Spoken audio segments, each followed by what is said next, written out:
ሰላም የዩቲዩብ ቻናል ተከታታዮቼ ቤንዚ ነኝ። ዛሬ ደግሞ በቭሎግ አይደለም የመጣሁት። ዛሬ ቤት ውስጥ ቁጭ ብዬ ስለራሴ ስለወደፊት አንዳንድ ነገር መናገር ፈልጋለሁ። ማለት ይሄን ቪዲዮ ወደፊት ማየት ስለምፈልግ ማለት ነው። ቤንዚ የዛሬ 3 ዓመት የት ይደርሳል የሚለው በጣም ለብዙዎቻችሁ ትንግርት ሊሆን ይችላል። ማለት የት ይደርሳል ማለት ልትሉ ትችላላችሁ። እኔ ግን በጣም ህልሙ አለኝ፣ የሆነ ቦታ የመድረስ በጣም ትላልቅ ቦታዎች ሂጄ ቭሎግ የማድረግ ህልሙ አለኝ። በጣም ትልቅ ቭሎገር መሆን እፈልጋለሁ እና ምን ልላችሁ ነው መሰላችሁ? በጣም ጎበዝ ልጅ ነኝ፣ ያው አቅሙ አለኝ እና የዛሬ 4 ዓመት አስባችሁታል? ቆይ አንዴ መጣው፣ ጠብቁኝ፣ እዚሁ እንዳትሄዱ እሺ።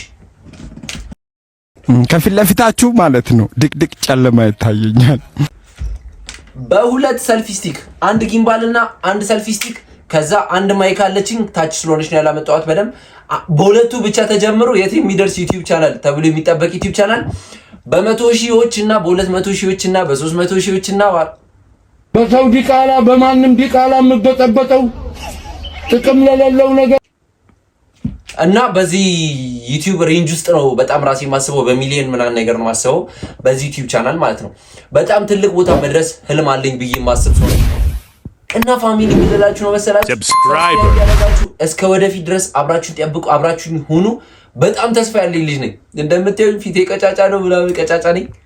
አስቡት ከ4 ዓመት በኋላ እንዴ ይሄ ልጅ ነው ምናምን አይ ገንዘብ ምናምን የምትሉበት ታይም ይፈጠራል ወይ ገንዘብ እዚያ በቃ ይሄ ልጅ ምናምን ነገር ትሉታላችሁ። ይሄን ቪዲዮ አይታችሁ ቤንዚ እንደዚህ የሚባል ሰው ነው ወይ ማለት ገንዘብ ነው እንደዚህ ያደርገው ምናምን የምትሉት አይነት ሰው ነው። እኔ እንጃ ገንዘብ ምን ሊያደርገኝ ይችላል። እና ምን እላችኋለሁ መሰላችሁ፣ ዩቲዩብ በደንብ ስሩ፣ ዩቲዩብ ክፈቱ፣ ሶሻል ሚዲያ ላይ በደንብ ስሩ፣ ቲክቶክ ላይ ሶሻል ሚዲያ ላይ በአጠቃላይ እመኑኝ። እኔ ከክፍለ ሀገር ነው የመጣሁት፣ ከክፍለ ሀገር ከጅማ ነው የመጣሁት። ከጅማ አዲስ አበባ ስገባ አይ ዶንት ሃቭ በቃ ምንም ወፍ ኪሴ ውስጥ ምንም ብር አልነበረም። ገባችሁ? ኪሴ ውስጥ ምንም ብር አልነበረም፣ ግን ሶሻል ሚዲያን ተማምኜ ነው እዚህ ጋር የመጣሁት፣ አዲስ አበባ ላይ የመጣሁት። አጎቴ ነው የመጣኝ። አጎቴ ጋር ስራ ትንሽ ሰራሁኝ። ከዛ በራሴ ደግሞ ዩቲዩብ ቻናል ከፍቼ ቲክቶክ ቻናል ከፍቼ መስራት እንዳለብኝ ብኜ አጎቴን በጣም አመሰግናለሁ ምናምን ነገር ብዬ ነው ከቤት የወጣሁት። አጎቴ ምንም አላረገኝም፣ እንድሰራ በጣም ብዙ ነገሮችን አመቻችቶልኝ ነበር።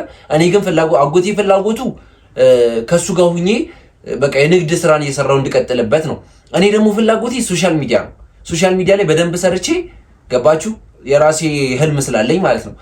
አጎቴንም በዚህ ቪዲዮ በጣም አመሰግናለሁ ማለት የምፈልገው እንደዛ ነው። እዚህ ጋር ደግሞ ከፍ እንድል እየረዱኝ ያሉ ሰዎች አሉ፣ እናቴ፣ ፋዘር፣ በቃ በጣም ጓደኞቼ፣ ገባችሁ፣ ጓደኞቼ ስማቸው ዋሴ እና ቪዲዮ እየቀረጸኝ ያለው እሱ ነው። ሳሚ፣ ከምንም በላይ ደግሞ ማመስገን የምፈልገው ኪሊዛ ወይም ኪያን በጣም ሰፖርት አድርጋኛለች። ሶሻል ሚዲያው ላይ በደንብ እንድበረታ እቃዎችን ስገዛ ብርም ምንም አብረን የሰራናቸውን ብሮች ሰፖርት እያደረገችኝ ያለችው ኪሊዛ ናት። እና ፋሚሊ ከዚህ በኋላ ምን ትጠብቃላችሁ ከኔ? በጣም ብዙ ነገር ጠብቁ። ምንም ማለት አልፈልግም፣ ብዙ ነገር ጠብቁ። ሶሻል ሚዲያ ላይ በደንብ ግን ስሩ፣ በደንብ ስሩ። ያመሰገንኳችሁ ሰዎች አሉ አይደለ? እነሱን ያመሰገንኩበት ትንሽ ምክንያት ሶሻል ሚዲያ ላይ አክቲቭ በመሆኔ ነው። እኔ አክቲቭ በመሆኔ ትንሽ አክቲቪቲ ካላችሁ ሶሻል ሚዲያው ሰፖርት ያደርጋችኋል፣ በገንዘብ በአቅም ብቻ በብዙ ነገር። ምን እንዲህ ማለት አልፈልግም፣ ሞቲቬተርም መሆን አልፈልግም። የራሴ ህይወት ከ5 ዓመት በኋላ በሶሻል ሚዲያ በደንብ ስለሚቀየር ነው እንደዚህ የምላችሁ። ፎሬክስን መስራት ፈልጋለሁ፣ ያው እኔም ቢብዬ ነው። ብቻ ይመቻችሁ የቤንዚ ፋሚሊ። ከዛሬ 4 እና 5 ዓመት በኋላ እንገናኛለን እና ምን ልላችሁ ነው፣ ሚሊዮነር እሆናለሁ። የዛሬ 3 ዓመት 4 ዓመት ሚሊዮነር ነኝ። ይሄ ልጅ ምናምን እየተባልኩ የሚወራልኝ ሚሊዮነር ነው። በደንብ እርግጠኛ ሆኜ ነገርኳችሁ። ይሄ ለቪዲዮ ማሳመሪያ ኳሊቲ ምናምን አለ አይ ዶንት ኬር ፎር ዛት። ባለውበት ሁኔታ ለቪዲዮ ኳሊቲና ይሄ ምናምን ብዬ የምጨነቅ አይነት ሰው አይደለም። ገባችሁ? የዛን ሰዓት ልጨነቅ፣ ግን እኔ ሚሊዮነር እሆናለሁ እና እሆናለሁ። ቴንክ ዩ ማን ቤንዚ ነኝ። እስከ ቀጣይ ቪዲዮ ጠብቁኝ።